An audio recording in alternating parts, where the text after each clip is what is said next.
स्वागत है आप सभी विद्यार्थियों का आपके अपने YouTube चैनल में। दोस्तों, आशा करता हूं आप सभी लोगों की तैयारी बहुत अच्छे से चल रही होगी। परीक्षा बहुत ही नज़दीक है और ये जो समय होता है वो होता है रिवीजन करने का। रिवीजन ही डिवीजन है, आपने सुना होगा। जितना अच्छा आप रिवीजन करेंगे उतनी अच्छी आपके जो नंबर हैं वो आने वाले हैं, ठीक है। तो उतना अच्छा आपका परफॉर्मेंस होगा। तो हम लोग जो है वो आज छत्तीसगढ़ी भाषा के 30 महत्वपूर्ण प्रश्नों पर चर्चा करेंगे।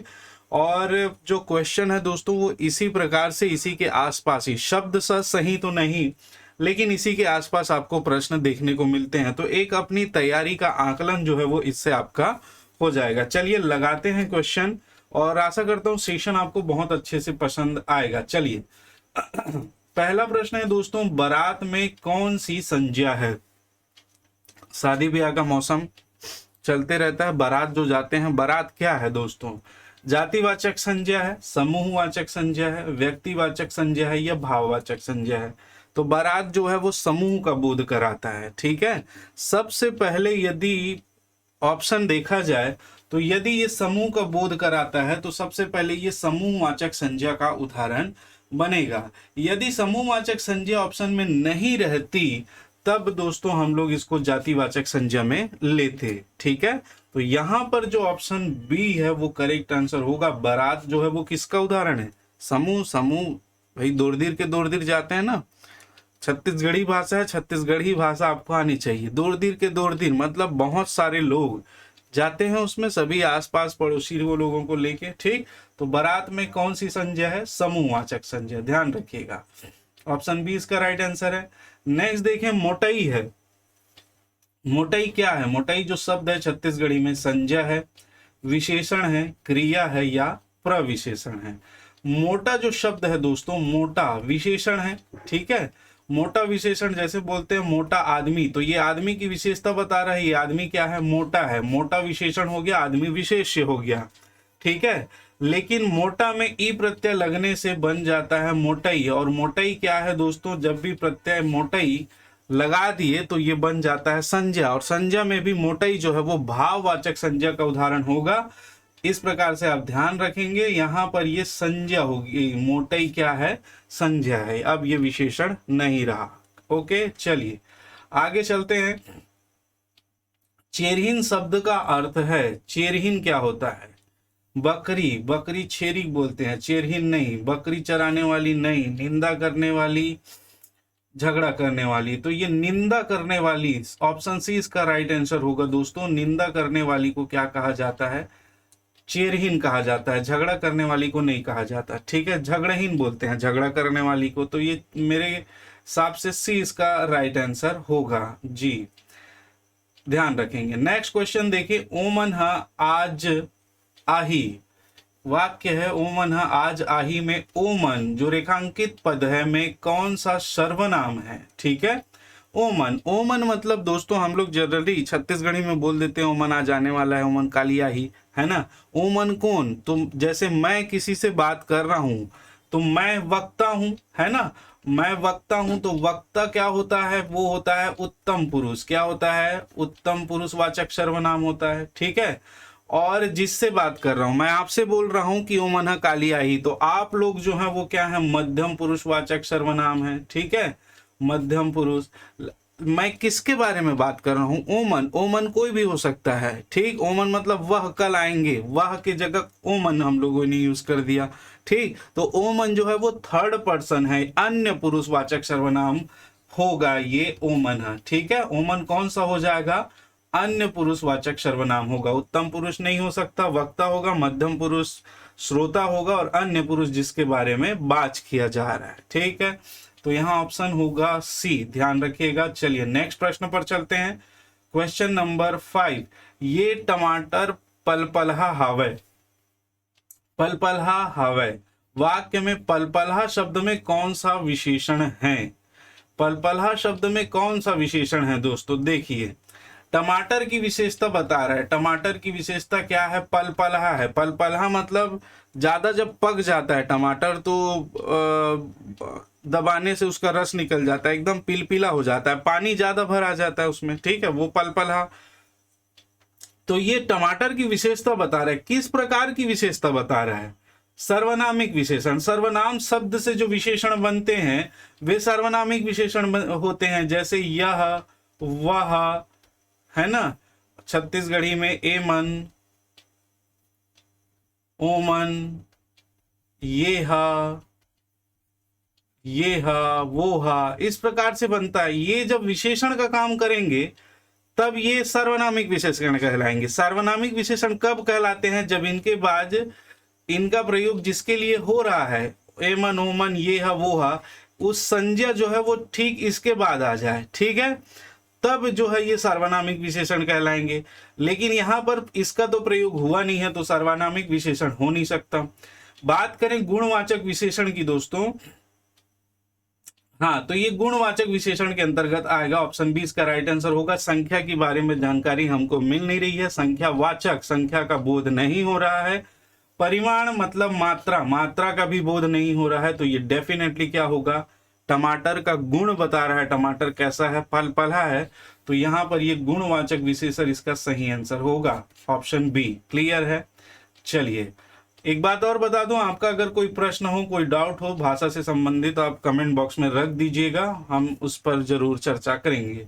निम्नलिखित में से सकर्मक क्रिया का उदाहरण है। देखिए, सकर्मक क्रिया और अकर्मक क्रिया हिंदी भाषा और छत्तीसगढ़ी भाषा में बहुत मायने रखता है, पूछा जाता है। देखिए, क्या लगाकर प्रश्न करेंगे और किसको हिंदी में, ठीक है, तो जो उत्तर यदि इसका सार्थक उत्तर आ जाता है तो फिर ये क्या होगी? सकर्मक क्रिया होगी, और सार्थक उत्तर नहीं आया तो फिर ये अकर्मक क्रिया होगी। घूरना, घूरना एक क्रिया, घूरना मतलब एक टक लगाकर किसी को देखना तो वो हो गया घूरना। अब यहां पर हम लोग लगाकर प्रश्न करें क्या घूरता है, ठीक है, क्या घूरता है, तो क्या घूरता है का उत्तर नहीं आएगा। अब आप उत्तर जबरदस्ती बोल दोगे क्या घूरता है, तो व्यक्ति को घूरता है, तो व्यक्ति सकर्मक क्रिया है, पूछ रहा है। घूरना, क्या घूरता है, किसको घूरता है, हाँ, तो इसका उत्तर आ रहा है दोस्तों, तो ये क्या हो जाएगा? सकर्मक क्रिया का उदाहरण तो घूरना है, ठीक है। रेंगाना, क्या रेंगाता है, बच्चे को रेंगाता है, ये भी सकर्मक क्रिया का उदाहरण होगा, ठीक है। तरना, क्या चलता है, ये अकर्मक क्रिया का उदाहरण होगा। बरना, क्या बरता है, ये भी अकर्मक क्रिया का उदाहरण होगा, ठीक। तो यहां पर ऑप्शन में थोड़ा सा गड़बड़ी हुआ है। ऑप्शन ए और बी दोनों इसका सही है दोस्तों, दोनों सकर्मक क्रिया के उदाहरण होते हैं। क्यों? क्योंकि क्या घूरता है को तो उत्तर नहीं आएगा, लेकिन किसको घूरता है, घूरना क्रिया है, किसको, एक व्यक्ति को घूर रहा है, किसी वृक्ष को घूर रहा है, किसी मंदिर को घूर रहा है, ठीक है, तो किसको घूर रहा है, तो इसका तो उत्तर आएगा, ठीक, किसी ना किसी को घूर रहा है। रेंगना, रेंगना जो है वो, देखिए यहां पर आप समझिएगा, ये रेंगना जो है वो अकर्मक क्रिया है। क्या रेंगता है, तो इसका उत्तर नहीं आएगा, ठीक है। अगर इसके साथ हम लोग प्रश्न करें क्या रेंगता है, तो उत्तर नहीं आएगा, लेकिन यहाँ पर रेंगना नहीं है, यहाँ पर क्रिया क्या है, रेंगाना। रेंगाना प्रथम प्रेरणार्थक क्रिया बन गई है दोस्तों, क्या बन गई है यहाँ पर?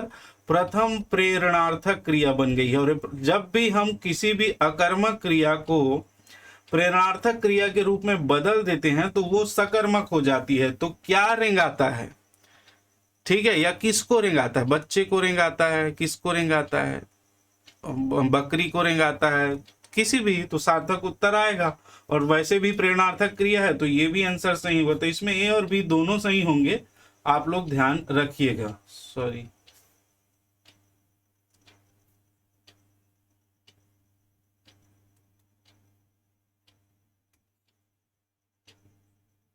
ठीक है, तो इसको ध्यान रखिएगा दोस्तों आप लोग, ए और बी दोनों इसका सही आंसर होगा। चलिए आगे चलते हैं। इसमें आंसर बी दिया हुआ है लेकिन ए भी सही आंसर होगा, ऑप्शन में थोड़ी सी दिक्कत है। चलो नेक्स्ट प्रश्न है क्वेश्चन नंबर 7 में रायपुर जावत हाबों, ठीक है, हाबों कौन सी क्रिया है? देखिए, सहायक क्रिया है, पूर्वकालिक क्रिया है, नाम बोधक क्रिया है, संयुक्त क्रिया। पूर्वकालिक क्रिया क्या होती है? जब कर्ता किसी एक क्रिया को करके पूर्ण करके दूसरी क्रिया में संलग्न हो जाता है। जैसे मोहन पढ़ के सुत गे, मोहन पढ़ के सुत गे। अब यहाँ पर पढ़ के मतलब मोहन पढ़कर सो गया, इसका हिंदी अगर देखें तो पढ़ के, पढ़ना क्रिया है तो वो पढ़ाई का कार्य जो है वो पूरा कर लिया है। तो ये पूर्व काल में जो क्रिया पूर्ण हो चुकी है पढ़ के, ये क्रिया जो होगी वो पूर्वकालिक क्रिया होगी। तो यहाँ पर तो ऐसा कुछ है नहीं। ठीक, दूसरी बात करें नाम बोधक क्रिया। नाम कहते हैं हम लोग संज्ञा से, और संज्ञा से बनने वाली जो क्रियाएं हैं, संज्ञा जैसे हाथ एक संज्ञा है, हाथ संज्ञा है, जातिवाचक संज्ञा है। हाथ से बनता है हथियाना, बात से बनता है बतियाना, क्रियाएं बनती है।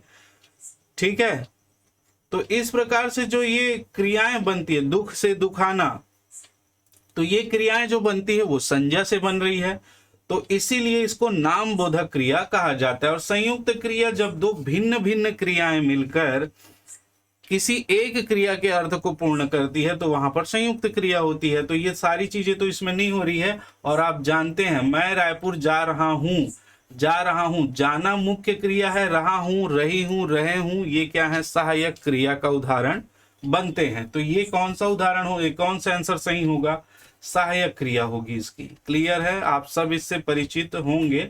चलिए आगे हम लोग बात करते हैं अगले प्रश्न पर। निम्नलिखित शब्दों में दूर उपसर्ग है।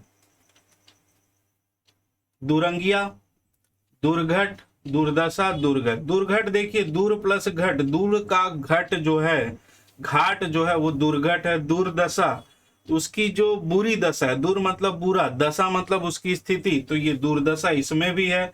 दुर्गत, दुर्गत मतलब गया हुआ। ठीक, दूर मतलब दूर से, तो यहाँ दुर्गत भी जो है इसमें भी जो है वो दोस्तों दूर उपसर्ग है। और यहाँ पर दुरंगिया में नहीं है, दो रंग का, दुरंगिया मतलब दो रंग का, यहाँ पर दूर उपसर्ग नहीं है, ये छोटा ऊ होगा, इस बात को ध्यान रखेंगे, सुधार लेंगे, दुर्गत। ठीक है, तो ऑप्शन ए इसका सही आंसर होगा इस प्रश्न का। चलिए आगे चलते हैं। अनिक में कौन सा समास है? देखिए अगर समास आप लोगों ने अच्छे से पढ़ा होगा, अनिक, आ और नी, निक मतलब छत्तीसगढ़ी में होता है अच्छा भला, आ मतलब नहीं, जो अनिक मतलब जो भला, जिसमें भला ना हो, ठीक है, अनिक होगा।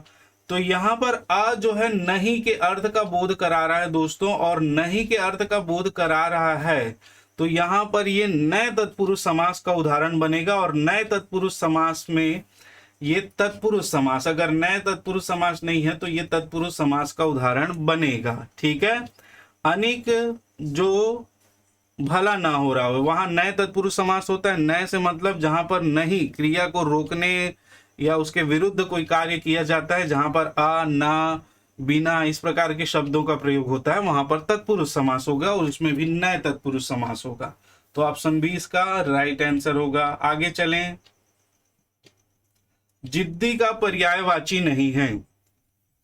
जिद्दी, जिद्दी किसको बोलते हैं? घोरिया, बिल्कुल जिद्दी बोलते हैं। पेलिया, बिल्कुल जिद्दी बोलते हैं। रेंधिया, बिल्कुल जिद्दी बोलते हैं। झीथरा, झीथरा का होता है फैला, बिखरा हुआ, झीथरा मुंडा, फैला हुआ, बिखरा हुआ। ठीक है, तो यहाँ पर झीथरा जो है वो जिद्दी का पर्यायवाची नहीं है, तो हमारा आंसर होगा ऑप्शन डी। ठीक है, चलिए आगे प्रश्न पर चलते हैं। घेरी भेरी मुंडीला झटकरैया मवेशी, जो जानवर घेरी भेरी मतलब बार बार मुंडी को झटकता रहता है, उसको छत्तीसगढ़ी में बोलते हैं दोस्तों कनमनहा, कंदियाना, कसहा, कठलैया। कनमनहा, कनमनहा बोलते हैं। ठीक है, उस मवेशी को क्या कहा जाता है? कनमनहा गाय है जो मुड़ी को बार बार झटक रहा है। ठीक, तो ऑप्शन ए इसका सही आंसर होगा, प्रश्न नंबर 11। नेक्स्ट है आपका, निम्नलिखित लोकोक्ति को पूरा कीजिए। कुसियार हा बड़ मीठा थे, तब शक्कर ला नहीं छोड़े, तब खेत भर नहीं बोए, तब छिलका ला नहीं खाए, तब जरी ला नहीं चुचरे। इसका आंसर होगा ऑप्शन डी। देखिए कुसियार, कुसियार मतलब होता है गन्ना। गन्ना जब बहुत मीठा थे, बड़े मीठा थे, ठीक है। तो गन्ना अधिक मीठा लगता है, इसका मतलब उसका जो जड़ होता है, जो जड़, जैसे ही आप जड़ के पास जाते जाओगे दोस्तों, उसका मिठास क्या होता है, खत्म होते जाता है। इसका मतलब जरी, जरी मतलब होता है जड़, और जड़ को आप नहीं खाते या नहीं चूसते हैं, ठीक है। तो यहाँ पर इसका अर्थ होगा तब जरीला नहीं चुका को मीठा है, लेकिन उसकी जड़ को नहीं खाते हैं, ठीक, तो वो सिट्ठा लगता है। तो ऑप्शन डी इसका सही आंसर होगा, क्वेश्चन नंबर 12।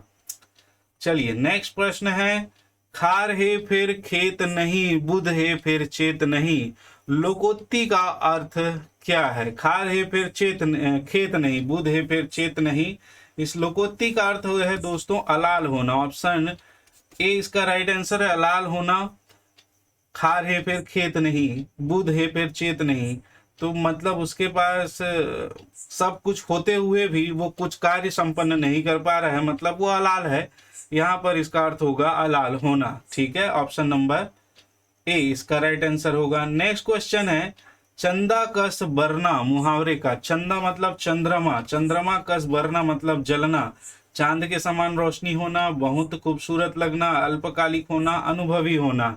तो आप लोगों ने छत्तीसगढ़ वाले होंगे वो जानते होंगे, तो एकदम चंदा कस बरत हस, चंदा कस बरत हस मतलब बहुत ही सुंदर लग रहे हो, बहुत ही खूबसूरत लग रहे हो।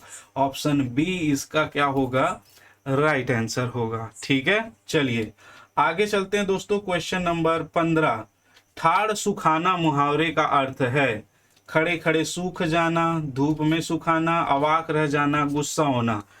जब हम लोग किसी ऐसी चीज को देख लेते हैं जब उसका एक्सपेक्टेशन नहीं रहता है, तो एकदम अवाक रह जाते हैं हम लोग, एकदम देखते रह जाते हैं, तो उसी को छत्तीसगढ़ी में बोलता है, मुहावरा है ठाड़ सुखा गेल, देख के आदमी, ठीक है। तो अवाक रह जाना इसका सही आंसर होगा इस प्रश्न का, ठाड़ सुखाना मुहावरे का अर्थ। Option C is the right answer. निम्नलिखित में से स्त्रीलिंग शब्द है, स्त्रीलिंग शब्द है मुनगा, मुनगा जो है वो पुल्लिंग शब्द है दोस्तों, ठीक है। मुनगा अच्छा लगता है, मुनगा पुल्लिंग शब्द है।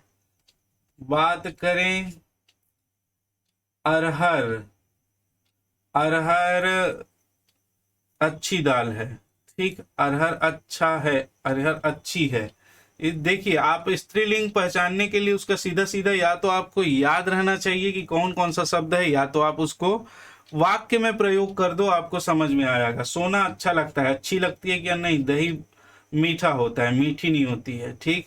चलिए तो इसका आंसर ऑप्शन बी करेक्ट होगा, अरहर, अरहर इसका सही आंसर होगा, स्त्रीलिंग शब्द है। ऑप्शन बी बिल्कुल ठीक है, ध्यान रखिएगा। नानकुन मटुकदास ओनहा पहिरे 150, नानकुन, ओनहा मतलब होता है छत्तीसगढ़ी में वस्त्र को ओनहा बोला जाता है दोस्तों। 150 होना पर जनौला है, जनौले का प्रचलन है छत्तीसगढ़ में।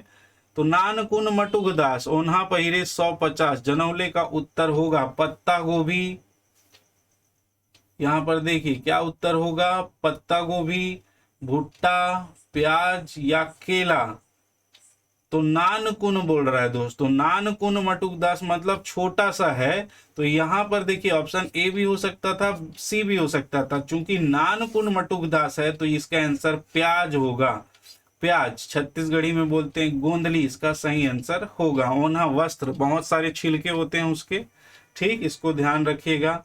आगे चलते हैं, सी ऑप्शन सही। आय लुलू जाय लुलू पानी ला डर रहा है लुलू, इसको बहुत बार पूछा गया है और इसका आंसर मेरे ख्याल से सभी जानते होंगे, जूता। जूता जो है वो पानी ला डर रहा थे मतलब खराब हो जाता है पानी से, है ना, चमड़े का जूता जब लेते हैं। तो इसका आंसर होगा बी, करेक्ट आंसर, ठीक। चलिए नेक्स्ट क्वेश्चन नंबर 19 की बात करें। छत्तीसगढ़ में डेढ़ सास का अर्थ है, छत्तीसगढ़ी में बोला जाता है ना डेढ़ सास, है ना, डेढ़ सारी, डेढ़ सास, ये सब होता है। किसको बोला जाता है? पति के पिता की बड़ी बहन को नहीं, पति के माता की बड़ी बहन को नहीं, पति के पिता की बड़ी बहन को नहीं बोला जाता भैया, पति की छोटी बहन को नहीं, पति की बड़ी बहन को, बिल्कुल पति की बड़ी बहन को ही क्या बोला जाता है, डेढ़ सास बोला जाता है, ठीक है, याद रखिएगा। चलिए छत्तीसगढ़ी में दरमी किसे कहते हैं? ठीक, तो आपको दिख रहा होगा दरमी सभी जानते हैं दोस्तों, अनार को कहा जाता है दरमी। छत्तीसगढ़ी में अनार को क्या कहते हैं? दरमी कहते हैं। ठीक है, तो इसको आप ध्यान रखिएगा। तो याद का 20 क्वेश्चन हम लोगों ने कर लिया है, 10 क्वेश्चन और बचे हैं, उस पर भी हम लोग जल्दी से चर्चा करते हैं। चलिए, क्वेश्चन नंबर 21, छत्तीसगढ़ में कसेली कहते हैं, छत्तीसगढ़ी में कसेली किसको कहते हैं दोस्तों? तो ये ऑप्शन ए इसका सही आंसर होगा, बर्तन को कहा जाता है कसेली। ठीक है, याद रखेंगे। चलिए, असत्य कौन सा समास का उदाहरण है? देखिए, मैं यहीं पर अभी इससे पहले डिस्कस किया था, आ और सत्य मिलकर बना है असत्य, जो सच नहीं है। यहां पर भी नहीं का अर्थ दे रहा है, इसका मतलब ये नए तत्पुरुष समास का उदाहरण होगा। मैं अभी बताया था नए तत्पुरुष समास के संबंध में। ठीक है, तो ऑप्शन बी इसका राइट आंसर होगा, असत्य। जी बिल्कुल। चलिए, निम्नलिखित लोकोक्ति को पूरा करें। उधारी के खवई और दूध के जरई, कान के फुकई, गन्ना के पेरई, पेरा के तपई। तो उधारी के खवई और पेरा के तपई। ठीक है, इसका आंसर होगा ऑप्शन डी। उधारी लेकर खाते हैं दोस्तों, कितने दिन चलता है? ठीक, 2 दिन में खत्म हो जाता है। वैसे ही पेरा, पेरा मतलब धान की बालियां जिसमें लगी होती है, छोटा सा जो पौधा होता है, धान निकालने के बाद जो बचता है उसको पैरा बोला जाता है। तो पैरा गला जब तापते हैं, ठंडी का मौसम चल रहा है, आग जला के गाँवों में पैरा तापते हैं, लेकिन पैरा क्या होता है? तुरंत ही जलकर 5 मिनट भी नहीं, 1 मिनट में जलकर खत्म हो जाता है। ठीक, तो वो तपई मतलब क्षणिक सुख देने वाला चीज होता है। उधारी भी क्षणिक सुख देता है और पेरा का तपना भी, तो इसीलिए कहा गया उधारी के खवई और पेरा के तपई एक के छरे। चलो, ऑप्शन डी इसका सही आंसर है। एके नाव के मुड़े होना मुहावरे का अर्थ है, एक ही नाई से बाल कटवाना नहीं, एक ही माँ से जन्म लेना नहीं, एक ही जैसा विचार होना, एक जैसा दिखना। ऑप्शन सी इसका सही आंसर है, एक ही जैसा विचार होना, एक नाई के मुड़े होने मुहावरे का अर्थ है। ऑप्शन सी इसका राइट आंसर होगा। चलिए, नेक्स्ट प्रश्न, क्वेश्चन नंबर 25, छत्तीसगढ़ी शब्द बैगई कौन सी संज्ञा है? अब भी डिस्कस किए थे दोस्तों थोड़ी देर पहले हम लोगों ने। बैगा, बैगा जो है वो कौन सा है? जातिवाचक संज्ञा है। ठीक है, झाड़ फूक करने वाले को बैगा कहा जाता है, और उसकी क्रिया बैगई कहलाती। बैगई क्या होगा? भाववाचक संज्ञा का उदाहरण होगा दोस्तों। बैगई भाववाचक संज्ञा, ई प्रत्यय लगने से बैगई बन जाता है, बैगा में भाववाचक संज्ञा बनती है बैगई। ऑप्शन ए इसका सही आंसर होगा।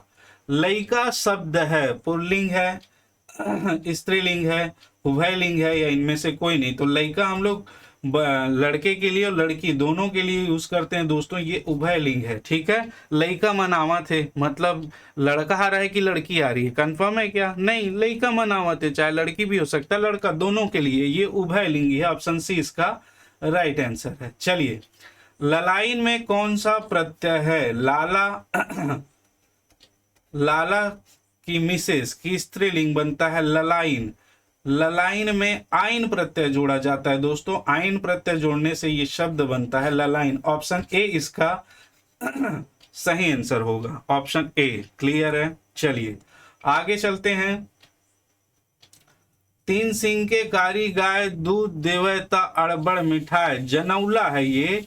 इस जनौला का क्या मीनिंग है? तो 3 सिंह के कारी गाय दूध देवे तो अब्बड़ मीठा है, नारियल है, गाय है, सिंघाड़ा है, अनार है। तो सभी लोग इसका ऑप्शन डिटेक्ट कर सकते हैं, सिंघाड़ा। 3 कांटा रहता है उसका और अंदर का जो दूध रहता है वो बहुत ही मीठा लगता है। ठीक, चलिए आगे चलते हैं दोस्तों। क्वेश्चन नंबर 29 और उसके बाद आज का जो क्वेश्चन आवर समाप्त। छत्तीसगढ़ राजभाषा, छत्तीसगढ़ी है ये, छत्तीसगढ़ी राजभाषा आयोग के प्रथम अध्यक्ष थे।